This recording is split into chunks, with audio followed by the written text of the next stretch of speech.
Sterling Ravencrest raised the bottle with theatrical precision, his voice cutting through the murmur of conversations at Chateau Meridian. This Chateau d'Yquem 1947 represents exactly what I'm talking about, gentlemen. Most people can't even pronounce Sauternes properly, let alone understand the complexity of noble rot. The European investors around table 12 nodded appreciatively. Sterling's reputation for acquiring the finest vineyards across 3 continents had brought them here tonight, checkbooks ready for his latest venture. "Excuse me, sir." The voice belonged to the waitress hovering beside their table, her blonde hair pulled back in a simple ponytail, uniform pressed but unremarkable. "I believe you requested the wine pairings for the foie gras course." Sterling barely glanced at her.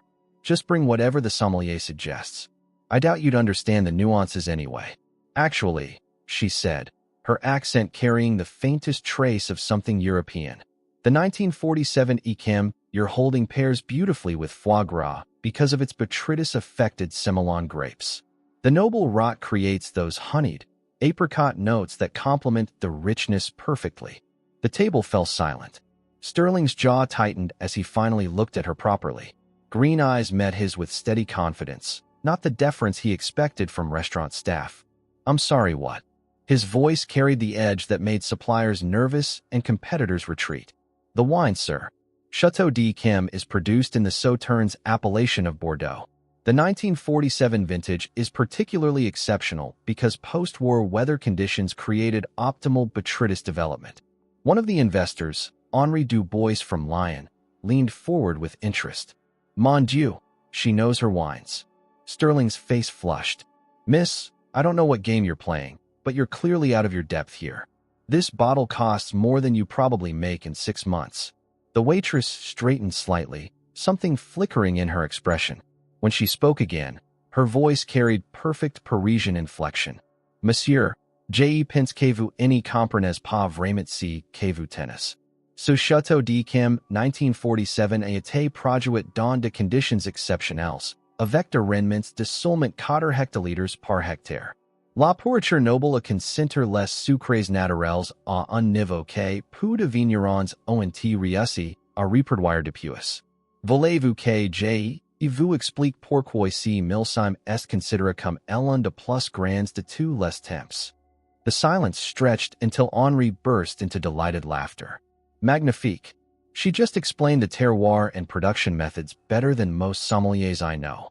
Sterling stared at her, his carefully constructed evening suddenly derailed. The other investors began murmuring in impressed tones, asking her questions about French wine regions. She answered each one with encyclopedic knowledge, her French flowing like silk. "Where did you study viticulture?" asked Klaus Weber, the German distributor. "In France, sir. Among the vines where these wines are born." Sterling found his voice. "What's your name?" "Evangeline, sir. Evangeline Moreau." "Well, Miss Moreau, perhaps you'd care to enlighten us about the wine service instead of showing off." Her composure never wavered. "Of course. I'll have your sommelier bring the proper Burgundy glasses for the Yquem. The standard Bordeaux glasses you have won't allow the bouquet to develop properly." She moved away from the table with fluid grace, leaving Sterling staring after her. Henri elbowed him playfully. "Sterling, my friend, where did you find such a treasure? She knows more about our wines than half the distributors in Europe." "I have no idea," Sterling muttered, his eyes following Evangeline as she consulted with the sommelier. "She's just a waitress." "Just a waitress?" Klaus shook his head. "That woman discussed vintage variations like she's tasted them personally, and her pronunciation of the chateau names was flawless." When Evangeline returned with the proper glassware, Sterling couldn't help himself. "So tell me, Miss Moreau, how exactly does a waitress in Napa Valley become such an expert on French wines?" She met his gaze directly. "Some knowledge comes from books, Monsieur Ravencrest. Some comes from experience. And some," she paused, the slightest smile playing at her lips, "comes from understanding that great wines deserve respect, regardless of who serves them." The investors erupted in appreciative murmurs. Sterling felt heat rise in his cheeks as she poured the Yquem with ceremonial precision, swirling it gently before presenting it to Henri for approval. "Perfect temperature," Henri declared after tasting. "Exactly as it should be served." As Evangeline moved to leave, Sterling called out. Wait. She turned back, eyebrow raised. Where in France? Bordeaux region, sir. Born and raised among the vines. She disappeared into the restaurant's elegant interior, leaving Sterling with more questions than answers and the uncomfortable realization that he'd just been schooled by a woman whose knowledge rivaled his own. The evening continued, but Sterling's attention kept drifting, searching for glimpses of the mysterious Evangeline Moreau, who spoke of French wines like poetry and carried herself with quiet dignity that no uniform could diminish. Sterling couldn't concentrate during the morning production meeting. The quarterly reports from his European distributors lay unopened on his mahogany desk, while images of green eyes and perfect French pronunciation invaded his thoughts. Mr. Ravencrest? His assistant, Rebecca Martinez, stood in the doorway with obvious concern. The tour group is requesting the advanced tasting experience. Should I send Marcus? What tour group? The French delegation from Bordeaux. They specifically asked for our most knowledgeable guide. Rebecca consulted her tablet. They're already in the barrel room. Sterling's head snapped up. French delegation. He grabbed his jacket and headed for the door. The Ravencrest estate stretched across 200 acres of prime Napa Valley real estate. Sterling had built his reputation by acquiring struggling vineyards and transforming them into profitable enterprises. His systematic approach to winemaking combined traditional methods with cutting-edge technology, creating wines that commanded premium prices in international markets. He found the tour group clustered around the French oak barrels in the aging cave, but the voice he heard explaining malolactic fermentation wasn't Marcus. The bacteria converts the sharp malic acid into softer lactic acid, which is why you taste that creamy, buttery quality in our Chardonnay. Evangeline Moreau stood among the visitors, wearing dark jeans and a crisp white blouse with the vineyard's logo embroidered discreetly on the pocket. Her hair fell loose around her shoulders, and she gestured toward the barrels with the confidence of someone completely at home in this environment. Excusez-moi, interrupted one of the French visitors, but your understanding of the process is quite sophisticated. Where did you study enology? At the University of Bordeaux, sir. Though my real education came from working harvest seasons in the chateaus. Sterling stepped into the circle. Miss Moreau, I wasn't aware you worked here. She turned, and for just a moment, something flickered across her face before the professional mask returned. Mr. Ravencrest, I work part-time as a sommelier and tour guide. I hope that's not a problem. On the contrary, please, continue. The group moved through the facility while Evangeline explained everything from grape selection to bottle aging with expertise that rivaled his head winemaker. She answered technical questions about sulfite levels and tannin extraction that most guides would deflect to management. The 2019 Cabernet Sauvignon spent 18 months in new French oak from the Vosges forests, she explained, drawing a sample from one of the barrels. The tight grain structure imparts vanilla and spice notes without overwhelming the fruit characteristics. One visitor, an elderly man with a Bordeaux wine merchant's lapel pin, tasted thoughtfully. Remarkable. This reminds me of the techniques used at Chateau Margaux. Very traditional approach. Merci, monsieur. We believe great wine requires patience and respect for traditional methods, even when using modern equipment. After the group departed, Sterling lingered in the tasting room where Evangeline was cleaning glasses. So you're a sommelier, among other things. She didn't look up from her work. And you studied at Bordeaux University. Yes. Yet you're working as a waitress and part-time guide in Napa Valley. She finally met his eyes. People have different reasons for the choices they make, Mr. Ravencrest. Call me Sterling. And what's your reason? Privacy. The single word carried weight that suggested deeper currents. Sterling found himself studying her more carefully. Yesterday's uniform had concealed what was now obvious. This woman moved with unconscious elegance, spoke with cultured precision, and possessed knowledge that took years to acquire. Where exactly did you work harvest in Bordeaux? Various places.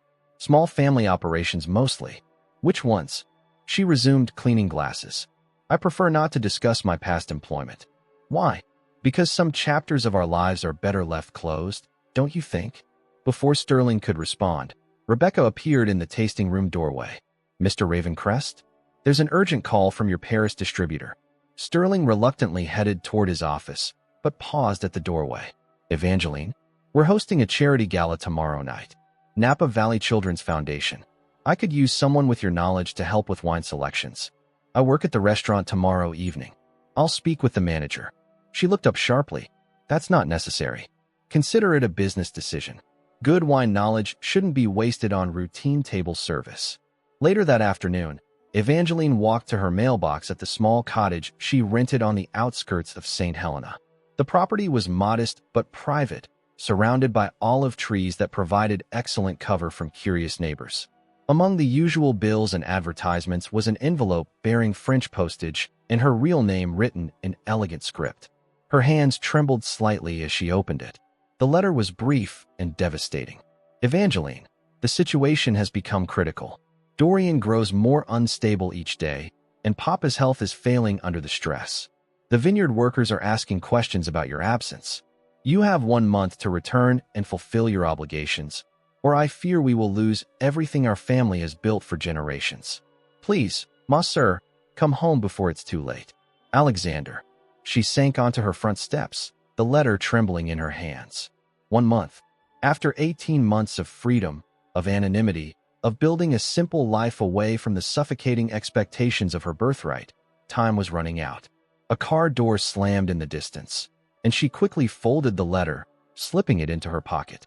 Whatever happened at tomorrow's gala, whatever Sterling Ravencrest suspected about her past, she had to maintain her carefully constructed facade just a little longer. But as she looked toward the Ravencrest vineyard visible in the distance, she wondered if hiding the truth was becoming more dangerous than revealing it. The Napa Valley Children's Foundation Gala transformed the Ravencrest estate into a glittering spectacle. Crystal chandeliers cast warm light over tables adorned with white orchids and vintage wine bottles that would fetch thousands at auction. Sterling had spared no expense, knowing that tonight's international investors represented potential partnerships worth millions. He was discussing expansion opportunities with Klaus Weber when she walked in. Evangeline moved through the entrance with fluid grace, wearing a midnight blue gown that skimmed her figure perfectly. Her hair was swept into an elegant chignon, revealing the graceful line of her neck and diamond earrings that caught the light. The transformation from vineyard guide to sophisticated woman was so complete that several guests turned to stare. Mon Dieu, breathed Henri Dubois, who had flown in specifically for tonight's event. Is that your sommelier? Sterling couldn't find his voice. This wasn't just an attractive woman in an evening gown. This was someone who belonged in rooms like this, who moved among wealthy philanthropists and international businessmen like she'd been born to it. Sterling, Klaus nudged him. Your guest list continues to impress. Evangeline approached their group with a warm smile. Good evening, gentlemen. Mr. Ravencrest, thank you for including me tonight. The pleasure is entirely mine. Sterling managed to recover his composure. You look stunning. Merci. Her eyes sparkled with amusement. I clean up reasonably well. Henri kissed her hand in the continental fashion. Mademoiselle Moreau, you are a vision. Please tell me you'll save a dance for an old French gentleman. Of course, Monsieur Dubois. The evening progressed with speeches about childhood literacy programs and silent auctions featuring luxury vacations and rare wines.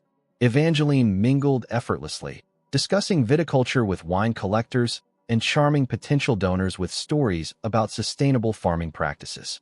Sterling watched her navigate conversations with practiced ease, noting how she deflected personal questions while engaging deeply on professional topics.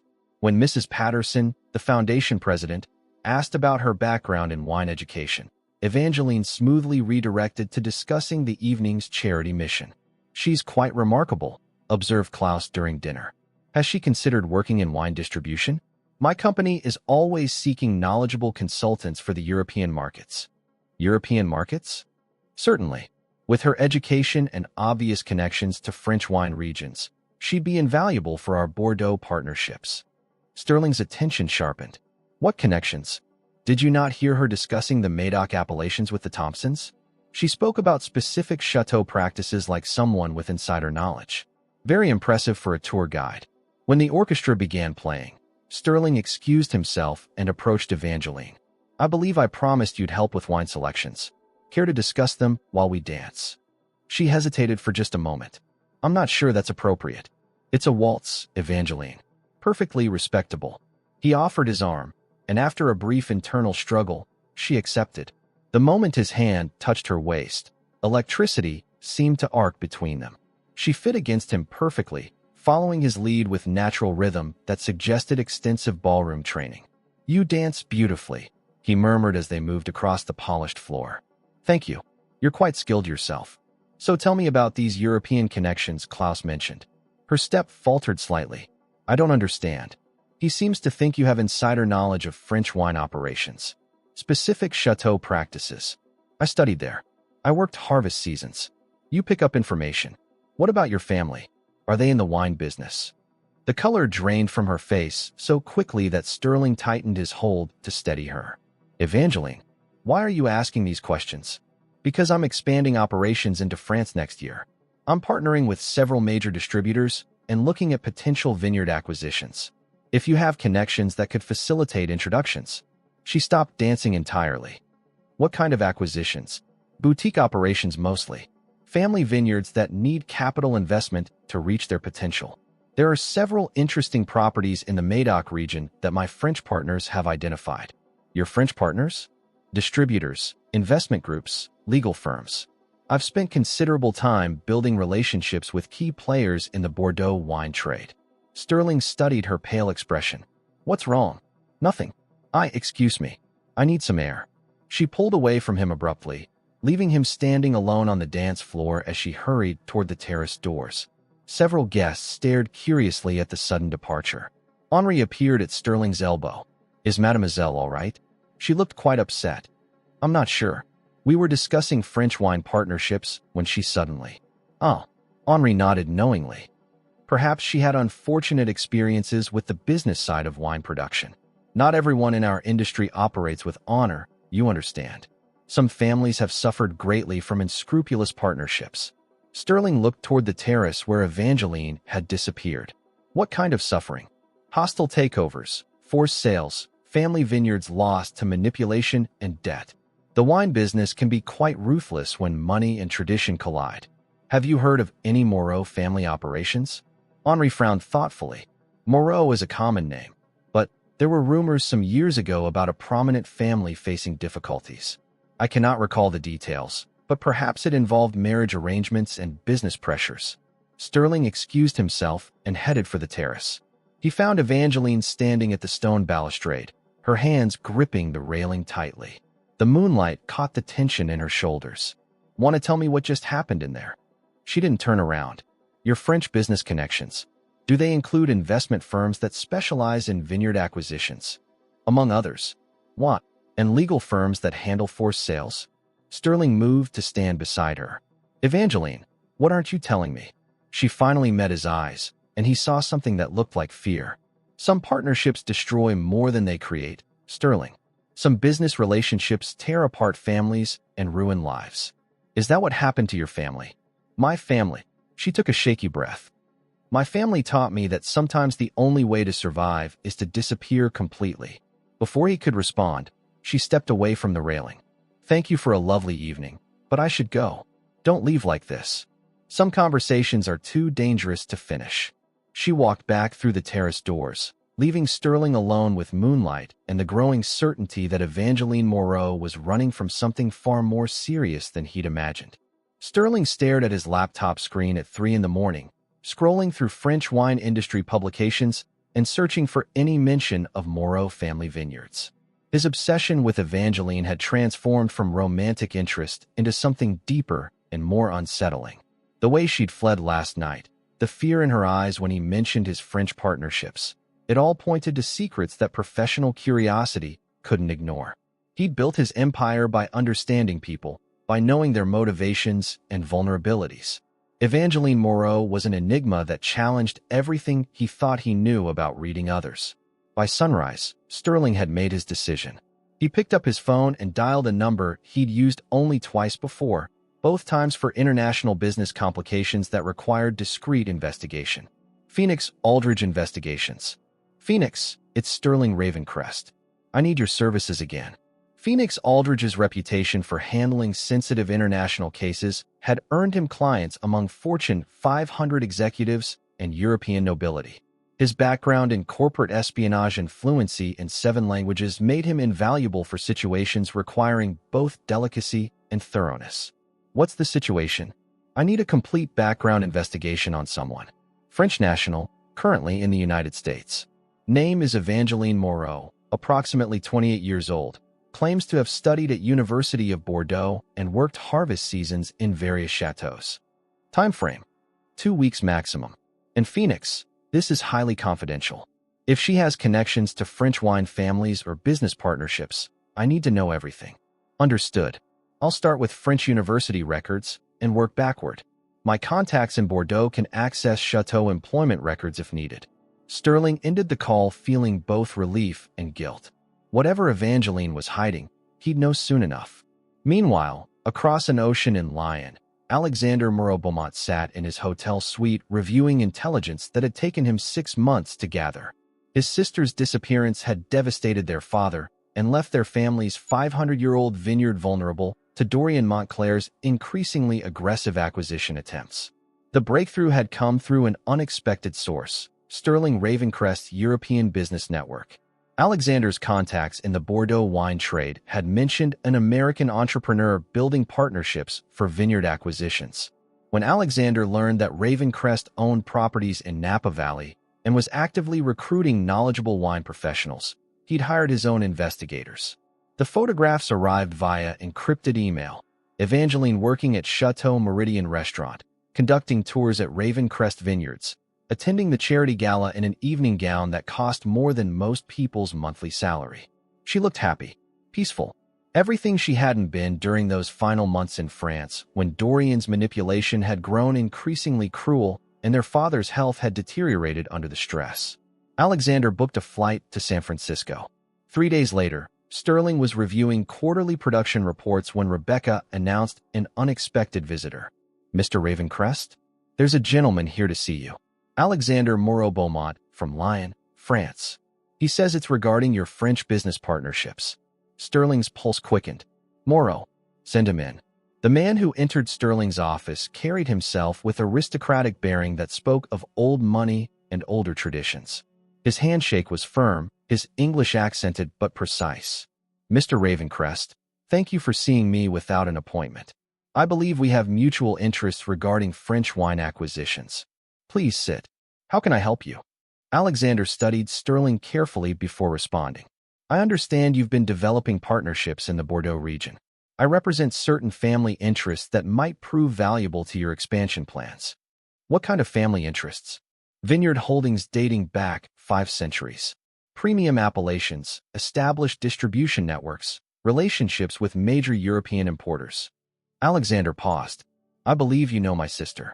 Sterling's blood went cold. "Your sister?" "Evangeline. Though I suspect she's been using her maiden name rather than the family designation." The room seemed to tilt. Sterling gripped his desk edge. "Evangeline Moreau is your sister?" "Evangeline Moreau-Beaumont, yes. Though she abandoned the family name when she fled France 18 months ago." "Fled?" Alexander's expression darkened. "My sister was engaged to be married to a man who viewed their union as a business merger rather than a romantic partnership. When she discovered certain unsavory aspects of his character and business practices, she chose to disappear rather than honor the arrangement." "What kind of business practices?" "The kind that involve forcing family vineyards into bankruptcy to facilitate acquisition at reduced prices. The kind that use marriage contracts to gain controlling interests in competitor operations." Alexander met Sterling's eyes directly. "I believe you know Dorian Montclair." Sterling's stomach dropped. Montclair Holdings was one of his key partnership targets for French expansion. They'd had 3 meetings in Paris, and Dorian had impressed him with his aggressive acquisition strategies and extensive portfolio of premium properties. "Dorian is your sister's former fiancé?" "Former and, unfortunately, persistent. He spent considerable resources tracking her location. Your expanding European partnerships have created certain information networks that he's been monitoring." "What do you mean? How do you think I found her, Mr. Ravencrest?" "Your business associates in Lyon mentioned an American entrepreneur seeking French wine expertise. Your partnership discussions with Montclair Holdings included references to recruiting knowledgeable professionals from European operations. It wasn't difficult to connect the pieces. Sterling felt sick. His own business dealings had inadvertently exposed Evangeline's location to exactly the people she was hiding from. Is she in danger? Not immediate physical danger, no. But Dorian has ways of applying pressure that don't require violence. Our family vineyard has experienced mysterious equipment failures, canceled distribution contracts, labor disputes that seem orchestrated. He's been systematically undermining our operation while maintaining plausible deniability. Why are you telling me this? Because my sister cares about you. Because I've watched her from a distance for 3 days, and I see something in her eyes that's been missing since this nightmare began. Because Dorian will eventually trace the same business connections I did, and when he arrives, she'll need allies who understand what they're facing. Sterling's mind raced. What does he want? Control of our family's vineyard holdings. Marriage to Evangeline provides legal access to properties that have been held in trust for generations. Without that marriage, he'll have to pursue hostile acquisition, which is expensive and time-consuming. And if she returns willingly, she becomes trapped in a marriage that will destroy her spirit while enriching a man who views her as a business asset rather than a human being. Before Sterling could respond, Rebecca's voice came through the intercom. Mr. Ravencrest? Miss Moreau is here for her shift change meeting. Alexander stood quickly. She cannot know I'm here. Not yet. She'll run again if she feels cornered. Use the conference room. I'll handle this. Sterling's hands were shaking as Evangeline entered his office moments later. She wore simple khakis and a vineyard polo shirt, her hair pulled back in a practical ponytail. The contrast with Saturday night's elegance was striking, but now he understood it was deliberate camouflage. You wanted to discuss the harvest season tour schedule?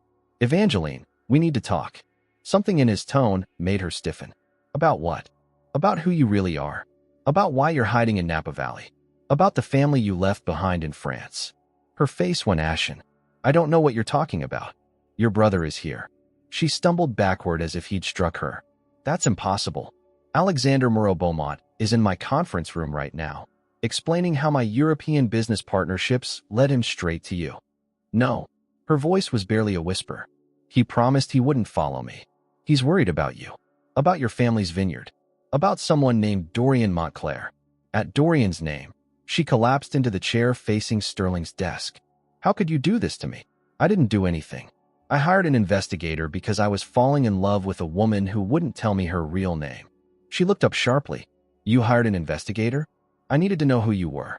I needed to understand why you ran from the terrace Saturday night like I'd threatened your life. Because you had. You talked about French partnerships and vineyard acquisitions, and I knew it was only a matter of time before you connected to the people I was hiding from. Sterling moved around his desk and knelt beside her chair. I'm connected to Dorian Montclair. He's one of my potential partners for French expansion. She made a sound like a wounded animal. Of course he is. He collects powerful allies like trophies. Talk to your brother. Let him explain what's happening to your family. Let me help. Help. She laughed bitterly. You're planning to do business with the man who destroyed my life. How exactly do you propose to help? By choosing you over him. By using my connections to protect you instead of exposing you. She stared at him for a long moment, tears threatening to spill over. You don't understand what you're offering to sacrifice. Then explain it to me. Instead of answering, she stood abruptly and moved toward the door. Sterling caught her arm gently. Don't run again. Let me go, Sterling. Not until you tell me why you're so afraid. Because every time I trust someone, every time I let someone close, Dorian finds a way to use them against me. My friends, my professors, my writing instructor. He systematically destroyed their lives until I had no one left. He can't touch me. He can destroy your French partnerships. He can ruin your expansion plans. He can make sure you never do business in Europe again. I don't care. You will when you lose millions of dollars and years of planning. Sterling cupped her face in his hands. Do you know what I care about? The way you light up when you talk about wine. The way you make everyone around you feel more intelligent just by listening to you. The way you've been carrying this burden alone for 18 months because you're too generous to let anyone else share the weight. Her composure finally cracked. Sterling, please don't make this harder than it already is. I'm making it easier. You don't have to face this alone anymore. Yes, I do. It's the only way to keep everyone safe. He pulled her closer until there was barely any space between them. What if there's another way? There isn't. What if we make one? Before she could protest again, he kissed her. The contact was electric, desperate, filled with weeks of suppressed longing and the knowledge that this moment might be their last. She melted against him for several heartbeats, her hands gripping his shirt as if he were the only thing keeping her anchored to earth. Then reality crashed back in. She pushed away from him, her breathing ragged. I can't do this. I won't destroy your life the way I've destroyed everything else. She ran from his office, leaving Sterling alone with the taste of her tears and the certainty that he'd just fallen completely in love with a woman who was determined to save him by breaking both their hearts. Sterling hadn't slept since Evangeline fled his office 3 days ago. Alexander had departed for France after a tense conversation about family loyalty and impossible choices, leaving Sterling with more questions than answers and a growing desperation that felt dangerously close to obsession. When Phoenix Aldridge requested an urgent meeting, Sterling knew his world was about to change irrevocably. They met at Sterling's private residence, a modernist masterpiece overlooking the valley where he'd built his empire. Phoenix arrived carrying a leather portfolio that seemed to weigh more than its contents should allow. You're going to want to sit down for this, Phoenix said without preamble. Sterling poured himself 3 fingers of his finest bourbon. Just tell me. Phoenix opened the portfolio and extracted a photograph that made Sterling's blood freeze. It showed a young woman in an elaborate wedding gown standing beside an older man in formal attire, both positioned in front of a chateau that dominated the Bordeaux landscape like something from a fairy tale. The woman was unmistakably Evangeline, but this version bore no resemblance to the modest server he'd known. Her hair was styled in elaborate curls adorned with pearls. Her gown clearly cost more than most people's annual salary, and she wore the expression of someone born to wealth and privilege. Meet Evangeline Marie du Bois-Beaumont, daughter of Count Philippe du Bois-Beaumont and heiress to Chateau du Bois-Beaumont, one of the most prestigious wine estates in the Médoc region, Phoenix said quietly. That photograph was taken at her engagement party 18 months ago. Sterling's hand trembled as he reached for the bourbon. Engagement party? To Dorian Montclair, heir to Montclair Holdings and your potential business partner. Phoenix spread additional photographs across the coffee table. The Du Bois-Beaumont family has operated their vineyard for over 5 centuries. Their holdings include prime appellations worth an estimated 200 million euros. Sterling stared at images of rolling vineyards, elegant chateau buildings, and wine cellars that looked like cathedrals. In several photographs, Evangeline moved through the scenes with obvious familiarity, directing workers, examining grape clusters, tasting wine from massive oak barrels. She wasn't just born into this world, Phoenix continued. She was being groomed to inherit it. Master's degree in viticulture from University of Bordeaux, summa cum laude. Additional certifications from wine institutes in Italy and Germany. She spent summers working at premier estates across Europe, building relationships with major importers and distributors. Why didn't you find this initially? Because she's been extraordinarily careful about hiding her identity. No social media presence under either name, no credit cards or banking records in the United States. Cash-only lifestyle funded by what appears to be a substantial emergency fund her brother established before she disappeared. Phoenix produced another set of documents. But your European business networks provided the breakthrough I needed. When I started cross-referencing your French partnerships with missing persons reports and unusual family situations, the connections became obvious. Sterling examined a newspaper clipping in French. Although his language skills were limited, he recognized Evangeline's photograph and what appeared to be headlines about a missing heiress. The engagement was arranged to merge 2 powerful wine dynasties, Phoenix explained. Montclair Holdings has been aggressively acquiring smaller vineyards throughout France, often through questionable business practices. Marriage to Evangeline would have given Dorian legal access to Du Bois-Beaumont properties that have been held in family trust for generations. What changed her mind about the marriage? Phoenix's expression darkened. According to my sources in French wine circles, she discovered that Dorian had been systematically sabotaging competitor vineyards to force them into bankruptcy before acquiring them at reduced prices. Equipment failures, contaminated fermentation tanks, labor strikes, all traceable to shell companies connected to Montclair Holdings. Sterling felt sick. She found out she was marrying a criminal. Worse than that, She found evidence that her own family's recent difficulties, failed harvests, distribution problems, financial pressures that made the arranged marriage seem necessary, had been orchestrated by Dorian himself. He created the crisis that forced her father to agree to the engagement. The final photograph showed Evangeline in casual clothes, her face etched with determination and fear as she loaded luggage into a car under cover of darkness. Even in the grainy surveillance image, her anguish was visible. She disappeared the night before the wedding, left behind everything: her inheritance, her title, her family's wine empire, to escape a marriage that would have made her complicit in destroying other families' livelihoods. Sterling stood abruptly, pacing to the floor-to-ceiling windows that offered panoramic views of his own vineyard. Everything made sense now: her expertise, her elegance, her terror when he'd mentioned French partnerships. She hadn't been playing games or hiding some romantic past. She'd been protecting herself from a man who'd proven capable of destroying anyone who opposed him. "There's more," Phoenix said quietly. "Dorian has been monitoring your European business activities, your partnership discussions, your recruitment efforts, your expansion timeline. He's been tracking everything through mutual business contacts." "How do you know?" "Because 3 days ago, he boarded a private jet in Paris. Destination: San Francisco International Airport." Sterling's blood turned to ice. "He's here. Immigration records show he entered the country yesterday under the pretense of exploring California wine investment opportunities. My contacts indicate he's already made inquiries about French nationals working in Napa Valley wine operations." Sterling grabbed his phone, dialing Evangeline's number.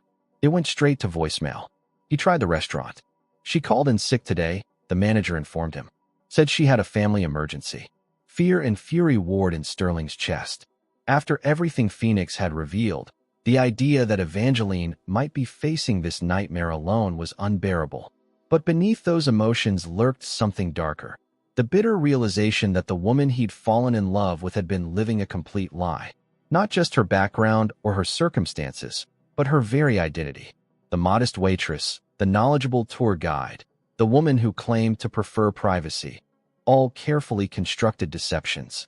Who was she really? The aristocratic heiress in the engagement photographs, or the frightened woman hiding in California? And why hadn't she trusted him enough to tell him the truth?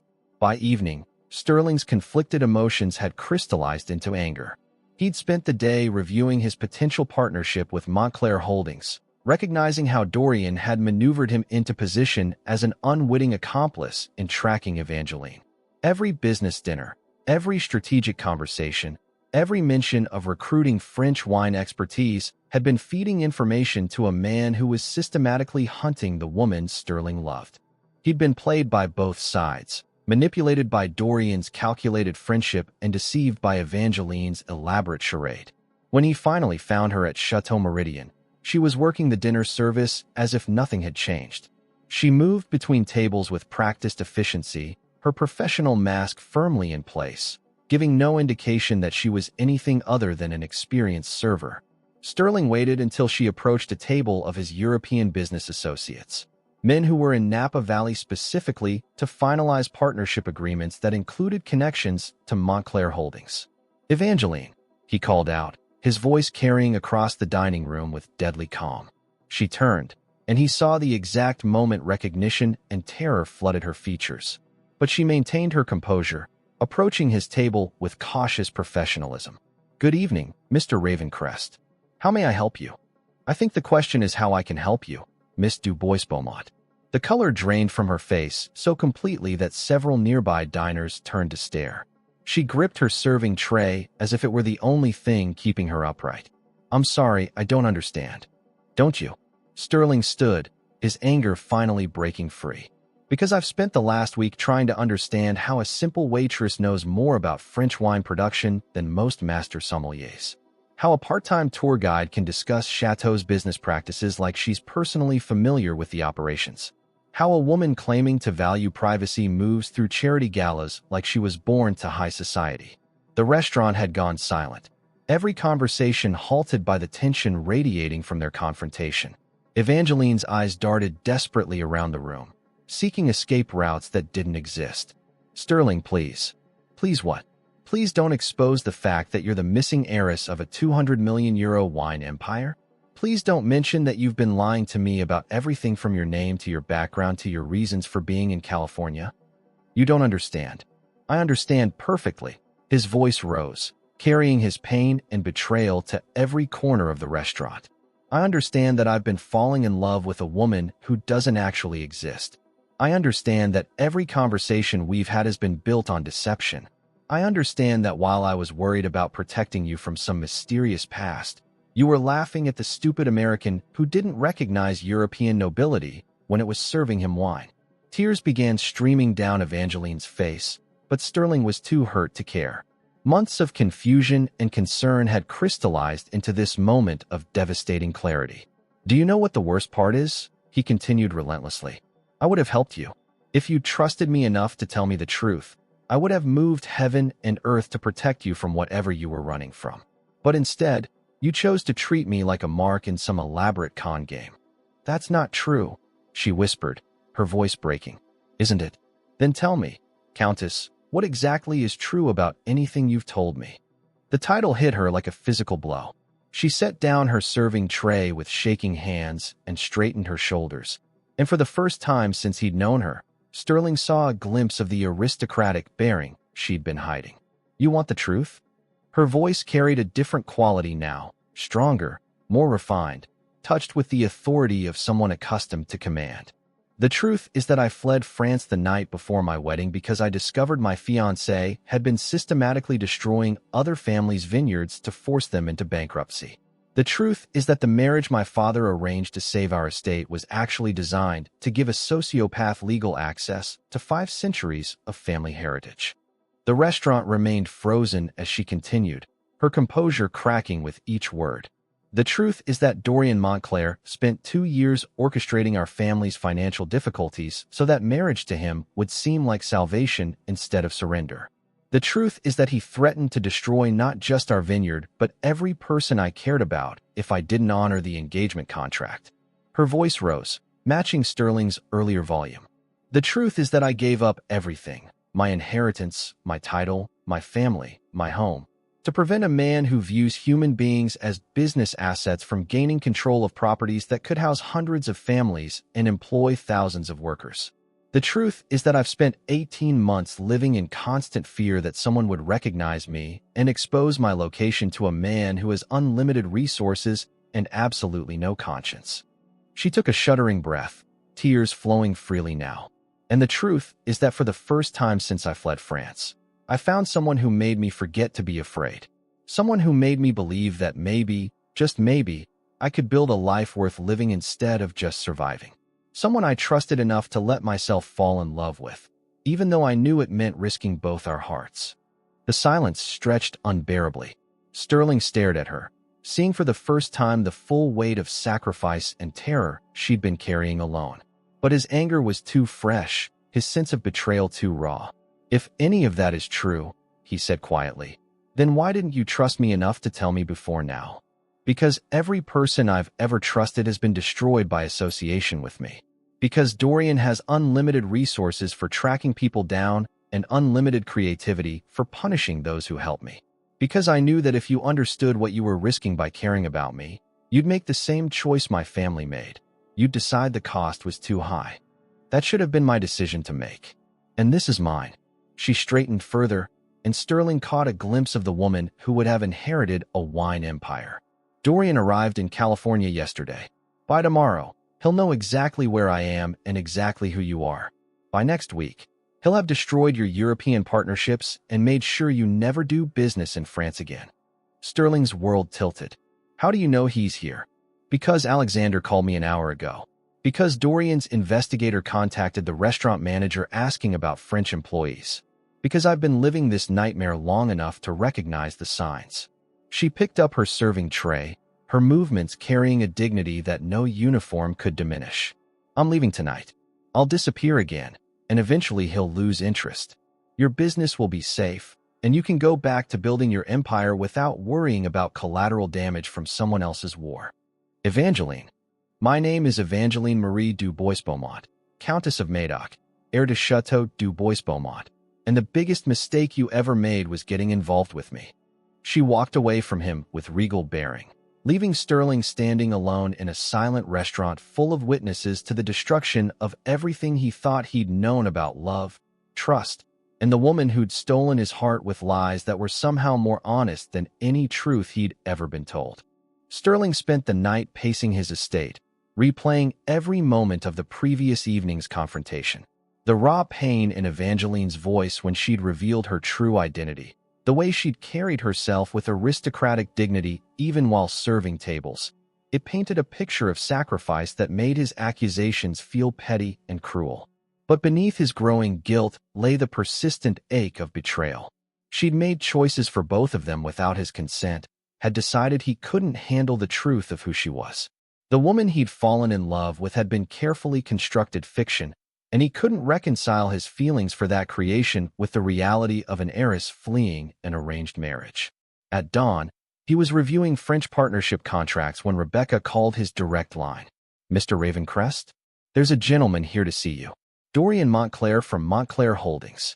He says you're expecting him for your expansion discussion." Sterling's blood went cold. He hadn't been expecting Dorian for another month, and the timing of this surprise visit felt anything but coincidental. "Send him to the conference room. I'll be right there." Dorian Montclair commanded attention the moment he entered the room.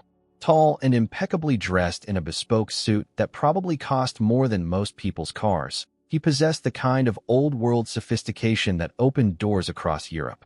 His handshake was firm, his smile perfectly calibrated, and his English carried just enough French accent to sound cultured rather than foreign. "Sterling, mon ami, thank you for seeing me on such short notice. I found myself in California unexpectedly and thought this would be the perfect opportunity to finalize our partnership discussions. Of course, though I have to admit, your timing is interesting." Dorian's smile didn't waver. "How so?" "I've recently learned quite a bit about French wine families and their business practices. Some of the information has been illuminating." "Ah, you've been doing research on potential partners. Very wise. The French wine industry can be quite complex for outsiders to navigate." Dorian settled into his chair with practiced ease. "Perhaps I can help clarify any confusion you've encountered." Sterling studied him carefully. Phoenix's research had painted Dorian as a sophisticated predator, but the man across from him projected nothing but charm and competence. If Sterling hadn't known better, he'd have been completely convinced by the performance. "Tell me about the Du Bois-Beaumont family." Dorian's expression shifted almost imperceptibly, a flicker of something darker crossing his features before the polished mask returned. An old family with significant holdings in the Médoc region, quite traditional in their approach to viticulture, though they've faced some challenges in recent years. "What kind of challenges?" "The usual difficulties affecting smaller operations, equipment failures, labor shortages, distribution problems. The wine business has become increasingly competitive, and families who resist modernization often struggle to maintain profitability." Sterling leaned back in his chair. "I understand you were engaged to the daughter." The silence stretched for several heartbeats before Dorian answered. "Evangeline and I had an understanding, yes. Unfortunately, she proved to be somewhat unstable.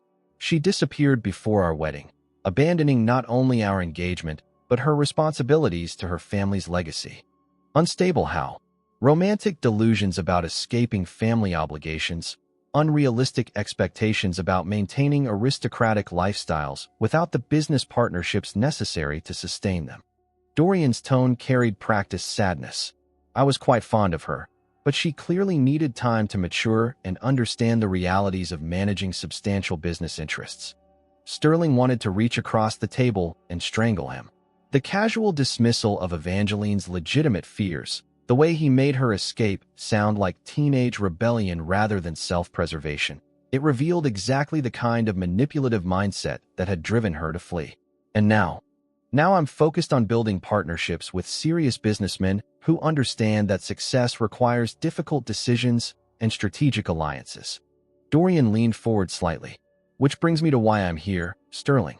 Our previous discussions indicated mutual interest in European expansion opportunities. I'm prepared to offer you exclusive access to premium vineyard acquisitions throughout France, including properties that would normally never be available to foreign investors." What properties? The Du Bois-Beaumont holdings, for instance. The family's financial difficulties have reached a critical stage. Without significant capital investment or strategic partnerships, they'll be forced to sell within the next few months. Sterling's hands clenched beneath the table. And you're positioned to facilitate that acquisition. I have extensive relationships with the legal firms handling their debt restructuring. Yes. I could ensure that your investment group receives preferential consideration, perhaps at valuations significantly below market rates. The offer was everything Sterling had hoped for when he'd first approached Montclair Holdings. Access to centuries-old vineyards with established reputations and premium appellations. Under normal circumstances, he'd have been drafting contracts immediately. Instead, he found himself disgusted by Dorian's casual manipulation of a family's desperation. That's quite generous. I believe in rewarding loyalty, Sterling. Partners who understand the value of discretion and cooperation find that I can be very helpful in achieving their business objectives. And what exactly would discretion and cooperation entail? Dorian's smile grew sharper. Simply maintaining focus on business matters rather than allowing personal relationships to complicate professional decisions.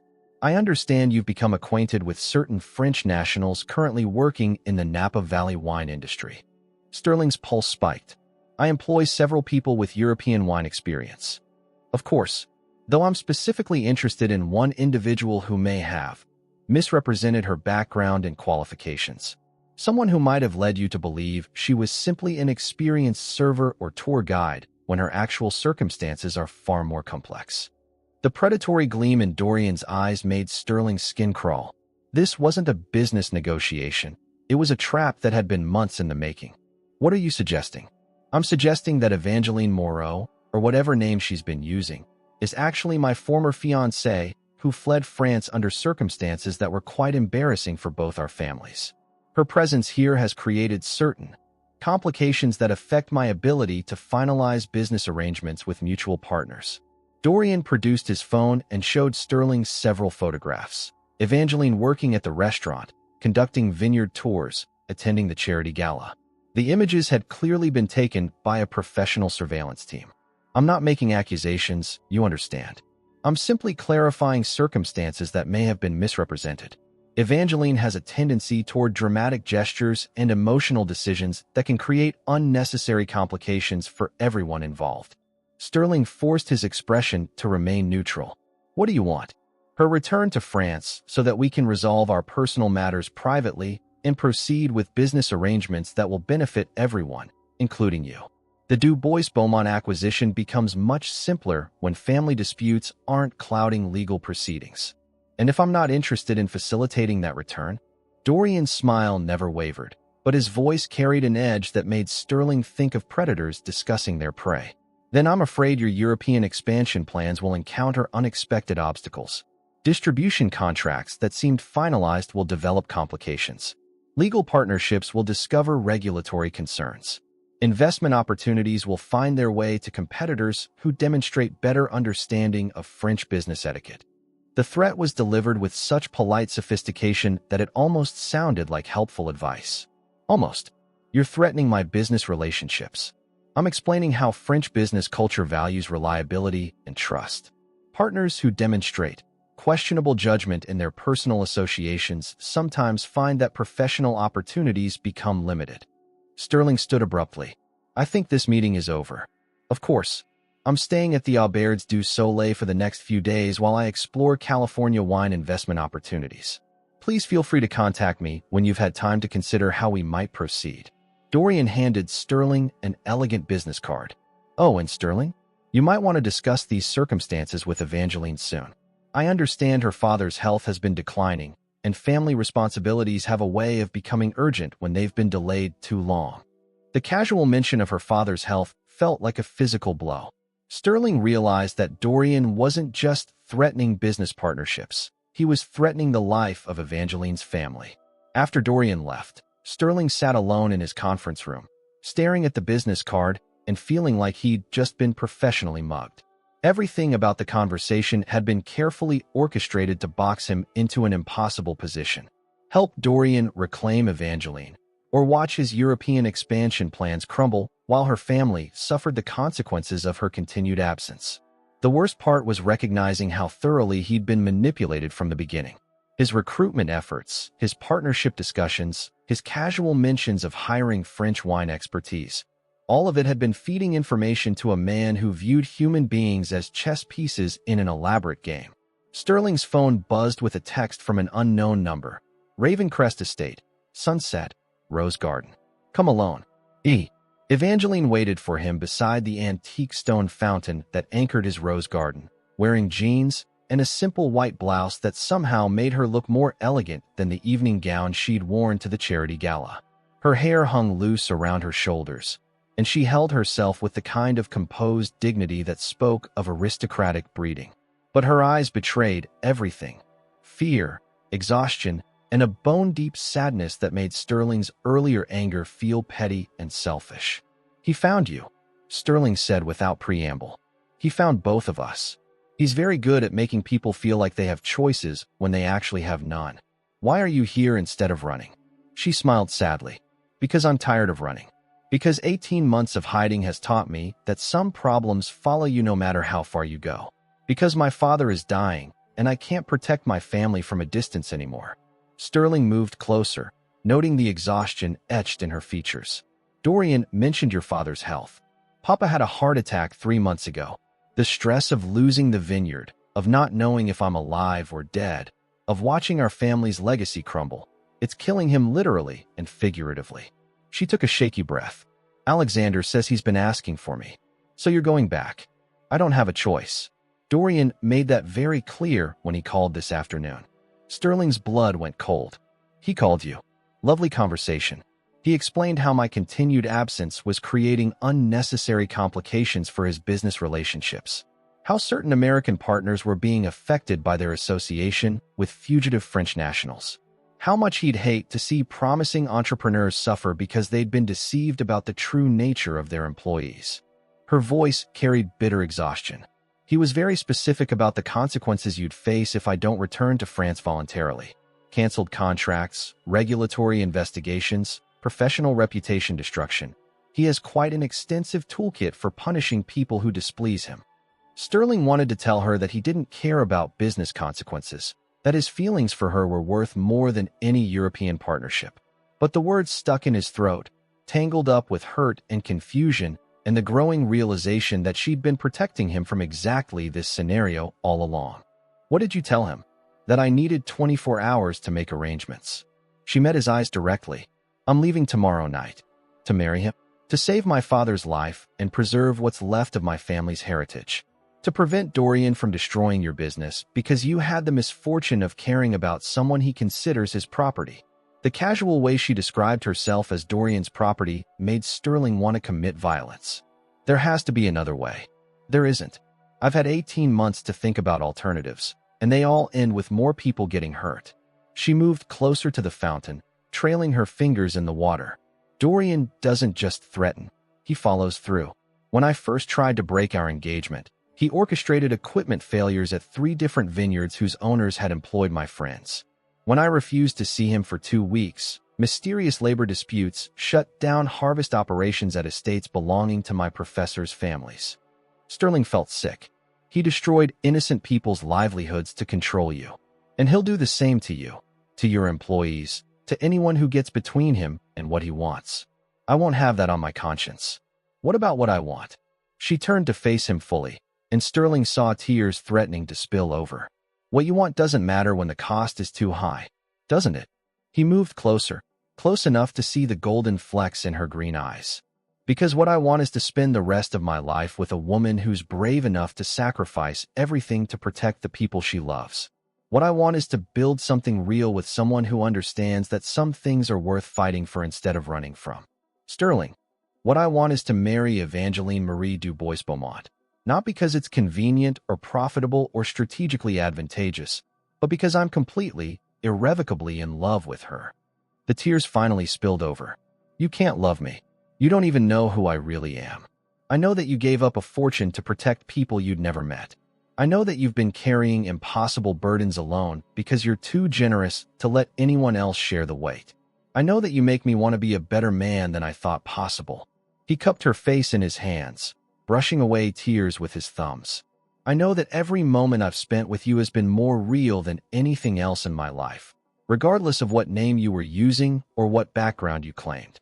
It doesn't matter how we feel about each other. Dorian will destroy you if I don't go back. Then we'll face him together. No, she pulled away from him. I won't let you sacrifice everything you've built for someone who's been lying to you since the day we met.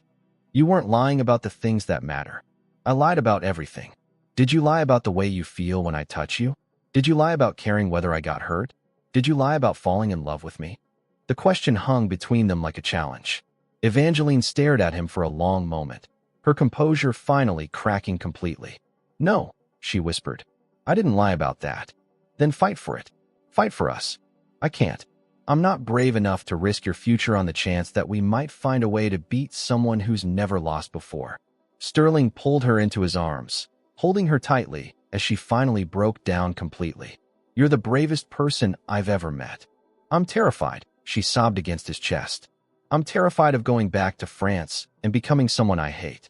I'm terrified of staying here and watching Dorian destroy everyone I care about. I'm terrified that there's no choice that doesn't end with people getting hurt because of me. What if there was a choice that ended with us getting married and Dorian in prison where he belongs? She pulled back to look at him. That's impossible. Is it? Because I've spent the day thinking about business partnerships and regulatory investigations and international law enforcement. Because I've got connections that Dorian doesn't know about and resources he's underestimated. Sterling, no. You don't understand what you're suggesting. I'm suggesting that we stop letting him control the game. I'm suggesting that we make our own rules. Before she could protest again, he kissed her with desperate intensity, pouring 18 months of longing and fear and love into the contact. She melted against him, her hands gripping his shirt as if he were the only solid thing in a world that had been shifting beneath her feet for too long. When they finally broke apart, both were breathing hard. I love you, she whispered against his lips. I love you so much that it terrifies me. Then trust me enough to let me fight for you. Promise me something. Anything. Promise me that if this goes wrong, if Dorian finds a way to hurt you because of me, you won't blame yourself for trying.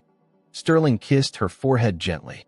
Promise me that if this goes right, you'll marry me and let me spend the rest of my life proving that some risks are worth taking.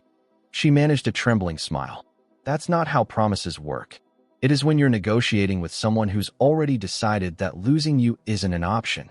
As sunset painted the sky in shades of gold and crimson, Sterling held Evangeline in his rose garden and began planning a campaign against a man who'd never lost because he'd never faced an opponent willing to risk everything for love. Tomorrow, the real battle would begin. Sterling stared at his phone, rereading Evangeline's text for the 100th time. Left for airport. Thank you for everything. Please don't follow. She'd vanished sometime during the night, leaving behind only the memory of their kiss and a business card from Air France confirming her departure. 3 days had passed since then, and Sterling felt like he was drowning in regret and self-recrimination. He'd let pride and hurt override everything that mattered. While he'd been nursing wounded ego over her deception, she'd been preparing to sacrifice herself to protect him from consequences he'd never even considered. The knock on his office door interrupted his brooding. Alexander Moreau-Beaumont entered without waiting for permission, his expression grim. She's gone, Alexander said without preamble. I know. Dorian met her at Charles de Gaulle Airport personally. Our father is planning the wedding for next week. Alexander's voice carried barely controlled fury. Dorian claims she's returned voluntarily to honor family obligations. Sterling's blood went cold. Next week. He's not taking any chances this time. Small ceremony. Immediate legal proceedings to transfer property rights. Honeymoon in his chateau, where she'll be completely isolated from outside contact. The calculated cruelty of it made Sterling's hands shake. We have to stop this. We? Yesterday you publicly humiliated my sister because she didn't trust you with secrets that could have gotten you killed. The accusation hit like a physical blow. Sterling had replayed that scene at the restaurant countless times, seeing it now through Evangeline's eyes. The terror, the heartbreak, the desperate attempt to protect him even as he accused her of manipulation. I was an idiot. Yes, you were. The question is whether you're going to remain an idiot or help me save her. Sterling looked up sharply. You have a plan? I have information. Whether it's enough depends on how serious you are about your business connections and legal resources. Alexander opened his laptop and pulled up a series of documents. I've spent the last 6 months investigating Dorian's business practices. Shell companies, offshore accounts, forged inspection reports. He's been running an elaborate fraud operation for years. What kind of fraud? Systematic sabotage followed by forced acquisitions. He targets family vineyards, orchestrates equipment failures and contamination incidents, then offers to buy them at bankruptcy prices through intermediary companies. Alexander scrolled through financial records. At least 15 estates over the past 5 years. Sterling leaned closer, studying the documentation. This is sophisticated. Too sophisticated for local French authorities to investigate effectively. The trail spans multiple countries, uses shell companies registered in tax havens, and involves millions in laundered money. What do you need from me? Your Phoenix Aldridge has international law enforcement contacts. Your legal team has relationships with Interpol Financial Crimes Division. Your business partnerships give you access to regulatory authorities across Europe. Alexander met Sterling's eyes directly.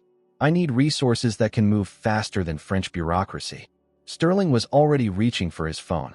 Phoenix, I need you in my office immediately. Bring every contact you have in international financial crimes.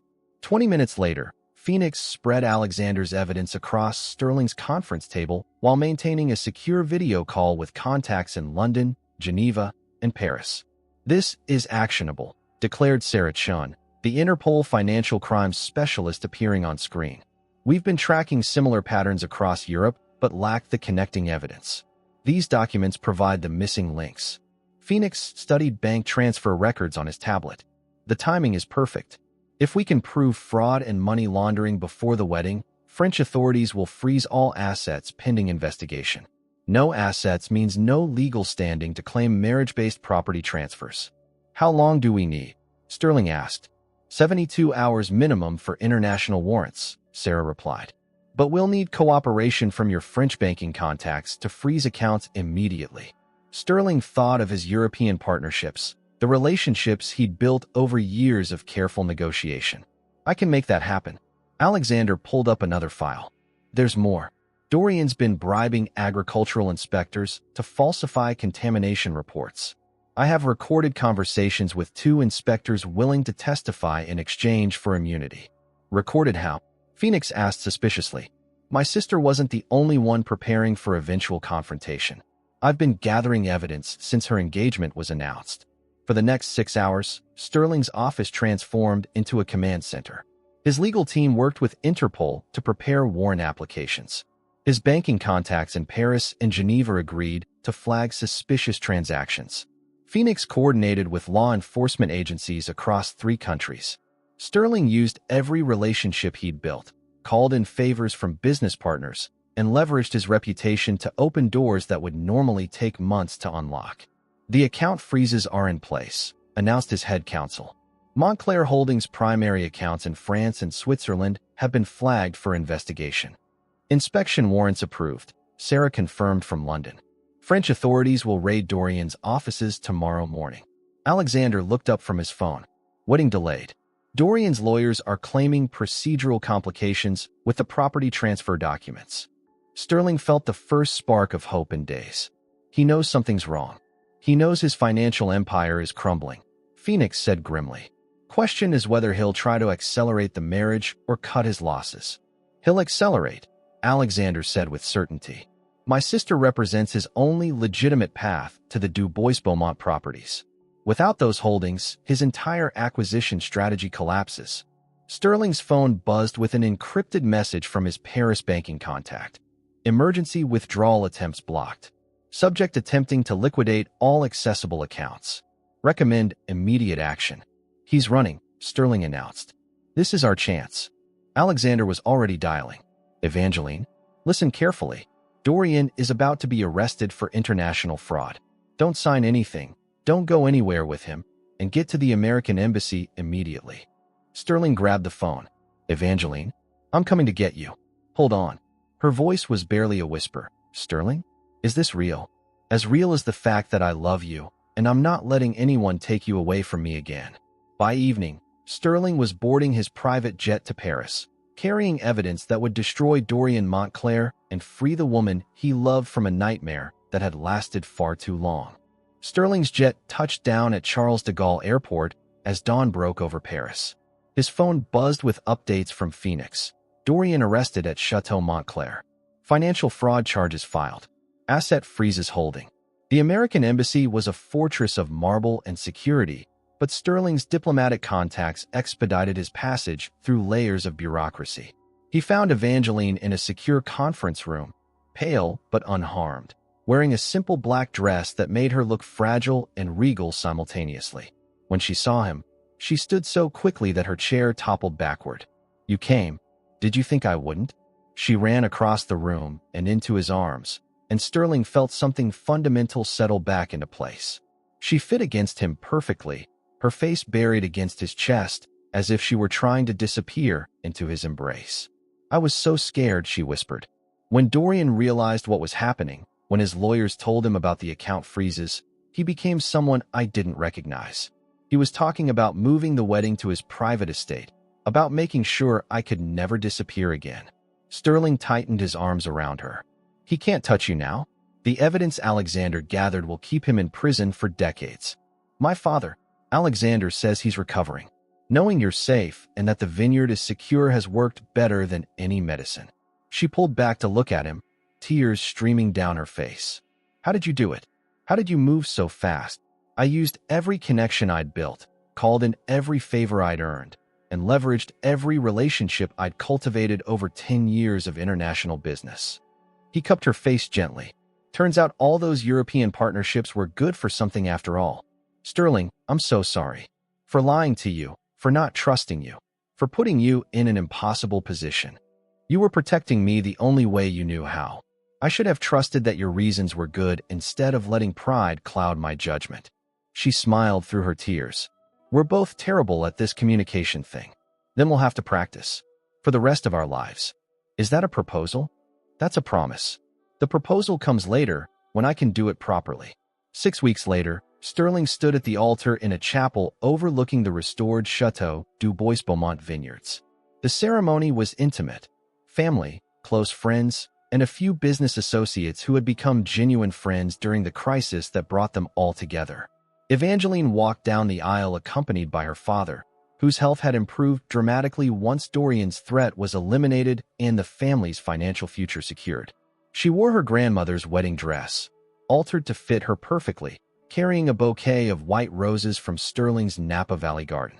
The vows they exchanged were simple but profound, promising honesty, trust, and the courage to face whatever challenges came their way together. After the ceremony, they moved to the chateau's ancient wine cellar for the reception.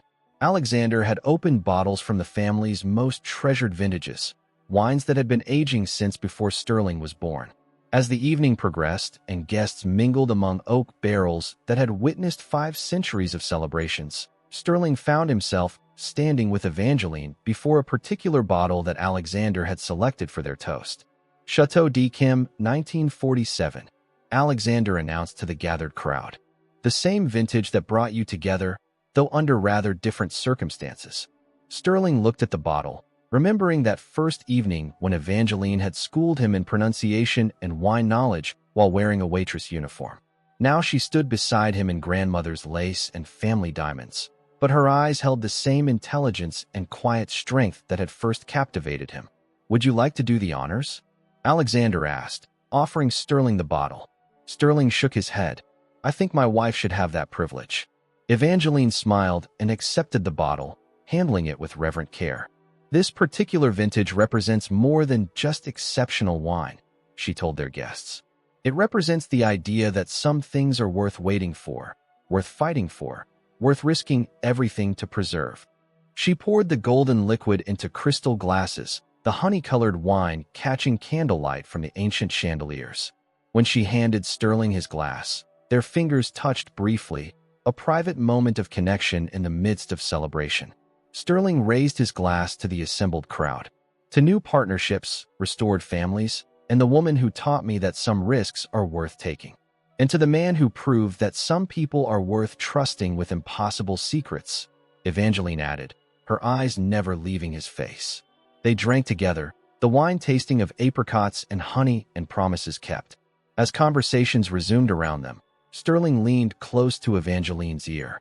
Chateau d'Yquem, he pronounced carefully, his French accent still imperfect but considerably improved. Sauternes appellation, Bordeaux region, noble rot concentration creating optimal sugar development and complex flavor profiles. She laughed, the sound echoing off stone walls that had heard centuries of laughter and celebration. Perfect pronunciation, Monsieur Ravencrest. I had an excellent teacher. The best lessons often come from unexpected sources. Under the stars visible through the cellar's ancient windows, surrounded by family and friends and wines that connected them to generations of love and tradition, Sterling and Evangeline began the first chapter of a life built on truth, trust, and the understanding that some things were worth any sacrifice. The wine that had once divided them now blessed their union, proving that even the most complicated beginnings could lead to the most beautiful endings.